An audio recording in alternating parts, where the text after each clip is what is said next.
Defence की सफल तैयारी केवल त्रिशूल डिफेंस एकेडमी के साथ पाएं recorded lectures, exclusive study material, extra study notes, doubt clearing sessions और भी बहुत कुछ।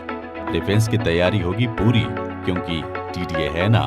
आज ही डाउनलोड करें देश का नंबर 1 टीडीए लर्निंग ऐप। जय हिंद डिफेंस एस्पिरेंट्स, स्वागत है आप सबका त्रिशूल डिफेंस एकेडमी के यूट्यूब चैनल पे। आज इस वीडियो के द्वारा हम आपको बताएंगे ranking system CAPF, combined central armed police forces, जिसे CAPF भी बोला जाता है। वो एक गैजेटेड ऑफिसर की रैंक होती है। CAPF में 3 प्रकार के बेसिक ऑफिसर्स होते हैं। एक होते हैं गैजेटेड ऑफिसर्स, गैजेटेड ऑफिसर्स के नीचे होते हैं सबऑर्डिनेट ऑफिसर्स, और सबऑर्डिनेट ऑफिसर्स के नीचे होते हैं OR या अदर रैंक्स।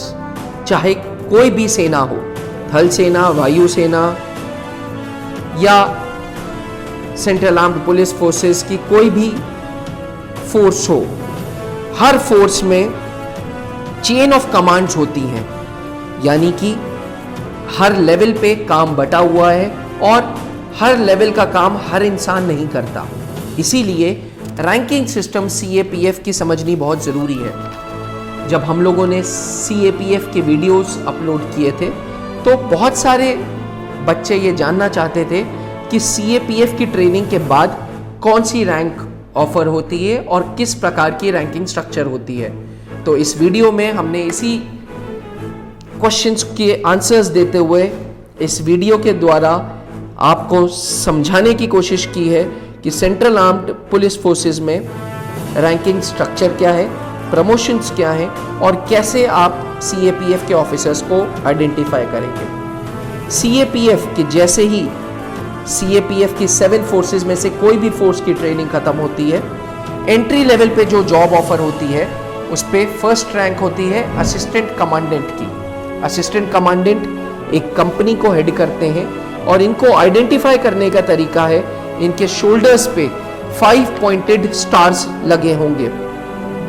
जिस प्रकार से आर्मी के कैप्टन में 5 पॉइंटेड 3 स्टार्स लगे होते हैं, उसी प्रकार से CAPF के असिस्टेंट कमांडेंट पे के शोल्डर्स पे 5 पॉइंटेड 3 स्टार्स लगे होंगे।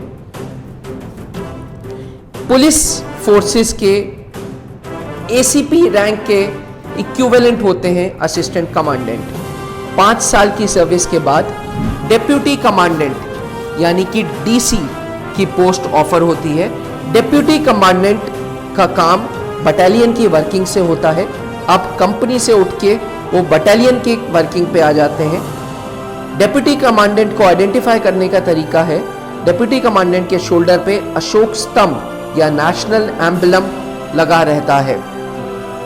जैसे ही डेप्यूटी कमांडेंट की जॉब 6 से 12 साल हो जाती है, यानी कि टोटल सर्विस आपकी 6 से 12 साल हो जाती है, तो आप 2IC या second incharge, second officer in incharge बन जाते हैं।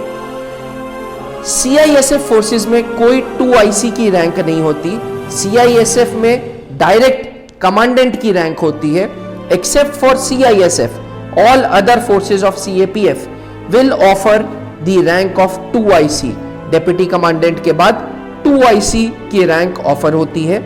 2IC रैंक को आइडेंटिफाई करने का तरीका है, एक अशोक स्तंभ और एक पॉइंटेड स्टार शोल्डर पे लगे होते हैं।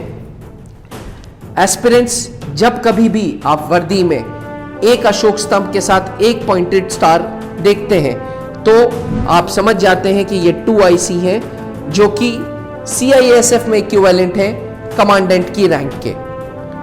विथ 15 इयर्स ऑफ सर्विस आपको कमांडेंट की रैंक ऑफर होती है। कमांडेंट की रैंक पे एक अशोक स्तंभ और 2 5 पॉइंटेड स्टार्स शोल्डर पे मिलते हैं।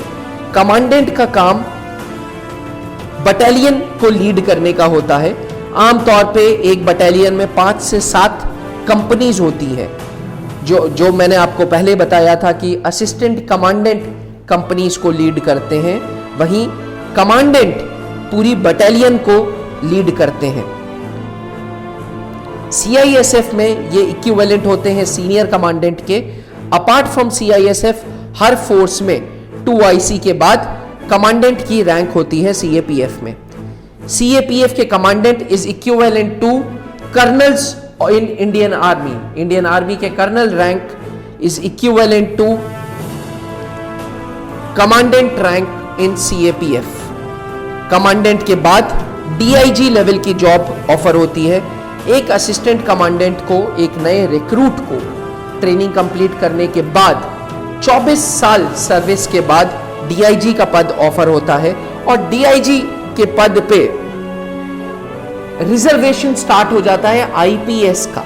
जी हां, डीआईजी के पद पे 25% रिजर्वेशन है आईपीएस ऑफिसर्स का, यानी कि आईपीएस ऑफिसर्स का भी डेप्यूटेशन स्टार्ट हो जाता है डीआईजी रैंक से। डीआईजी रैंक से आईपीएस ऑफिसर्स का डेप्यूटेशन स्टार्ट हो जाता है।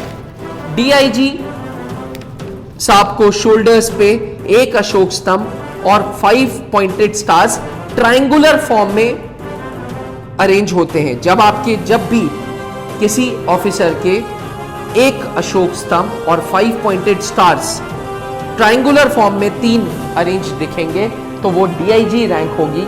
डीआईजी रैंक पे व्हीकल्स में एक ब्लू स्टार लगा रहता है और साथ में डीआईजी रैंक पे कॉलर में आपको ब्लैक एंड सिल्वर बैरेट मिल जाती है, यानी कि डीआईजी रैंक पे आपके शोल्डर्स के साथ साथ आपके शर्ट के कॉलर पे ब्लैक एंड सिल्वर का बैरेट लगा दिया जाता है। डीआईजी से आईजी बनने के लिए डीआईजी आमतौर पे it is one of the last ranks through assistant commandant through CAPF, क्योंकि डीआईजी के बाद जो पद है वो आईजी का है, जहां पे 50% पोस्ट रिजर्व्ड है आईपीएस ऑफिसर्स के लिए। आईजी को आइडेंटिफाई करना, यानी कि इंस्पेक्टर जनरल को आइडेंटिफाई करने के लिए 5 पॉइंटेड स्टार के साथ साथ एक बैटन और एक स्वॉर्ड भी कॉलर में लगी, शोल्डर्स पे लगी होती है और कॉलर पे 2 pointed stars, 2 5 pointed stars beret में लगे होते हैं। आईपीएस ऑफिसर जो होते हैं जनरली वो ही आईजी रैंक होल्ड करते हैं। व्हीकल पे 2 5 पॉइंटेड स्टार्स लगे होते हैं ब्लू कलर का, ब्लू एंड सिल्वर कलर से, ब्लू कलर का बैकग्राउंड होता है, सिल्वर कलर का स्टार होता है। आईजी से नेक्स्ट प्रमोशन है एडीजी लेवल। एडीजी लेवल आमतौर पे this is the last post of CAPF. आज तक के युग में सीआरपीएफ, बीएसएफ एंड आईटीबीपी ये वो 3 फोर्सेस हैं जो सीएपीएफ के रैंक से एडीजी रैंक तक प्रमोशन जिन ऑफिसर्स को मिला है। Apart from these forces CRPF, BSF and ITBP, आज तक बाकी कोई फोर्स में सीएपीएफ के थ्रू एडीजी का प्रमोशन नहीं हुआ। उसका बेसिक रीजन है एडीजी के पोस्ट पे 75% रिजर्वेशंस होते हैं आईपीएस रैंक के कैडर के लिए। एडीजी को आइडेंटिफाई करने का तरीका है एक अशोक स्तंभ और एक बैटन एंड स्वॉर्ड शोल्डर्स पे लगे होते हैं। एडीजी के बाद होता है डीजी। डीजी कोई भी सीएपीएफ ऑफिसर डीजी नहीं बनता, डायरेक्टर जनरल ऑफ पुलिस नहीं बनता। उसका रीजन ये है क्योंकि ये 100% रिजर्वेशन है आईपीएस के लिए। एस्पिरेंट्स, इस वीडियो के द्वारा हमने आपको बताने की कोशिश की है कि जब आप सीएपीएफ के थ्रू असिस्टेंट कमांडेंट की पोस्ट को ज्वाइन करते हैं तो असिस्टेंट कमांडेंट से लेके डिप्टी कमांडेंट, फिर 2IC, फिर कमांडेंट, फिर डीआईजी और फिर IG. IG is one of the last ranks जो आप असिस्टेंट कमांडेंट के थ्रू पहुंचते हैं। रीजन ये है क्योंकि आईजी तक पहुंचने के लिए minimum 23 to 26 years of service चाहिए। अगर कोई SC/ST कैटेगरी है जिन्होंने लास्ट में, एक SC/ST कैंडिडेट है जिसने लास्ट में 30 इयर्स की एज में असिस्टेंट कमांडेंट का ट्रेनिंग कंप्लीट की है, so by 56 he will turn into IG and उसके बाद एडीजी एंड डीजी पहुंचना मुश्किल है। साथ ही IG rank onwards, DIG rank onwards IPS cadres का डेप्यूटेशन होता है और आईपीएस कैटेगरीज के लिए रिजर्वेशन या जो रैंक्स होती हैं वो होल्ड होती हैं। आशा करते हैं कि आपको ये वीडियो पसंद आई हो।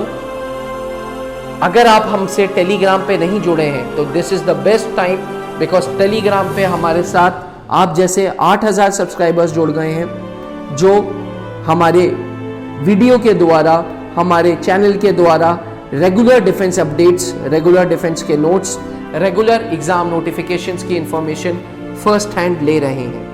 अगर आप भी उनमें से एक बनना चाहते हैं तो आज ही टेलीग्राम चैनल सब्सक्राइब करें। Thank you. जय हिंद। डिफेंस की सफल तैयारी केवल त्रिशूल डिफेंस एकेडमी के साथ। पाएं recorded lectures, exclusive study material, extra study notes, doubt clearing sessions और भी बहुत कुछ। डिफेंस की तैयारी होगी पूरी, क्योंकि टीडीए है ना। आज ही डाउनलोड करें देश का नंबर 1 टीडीए लर्निंग ऐप।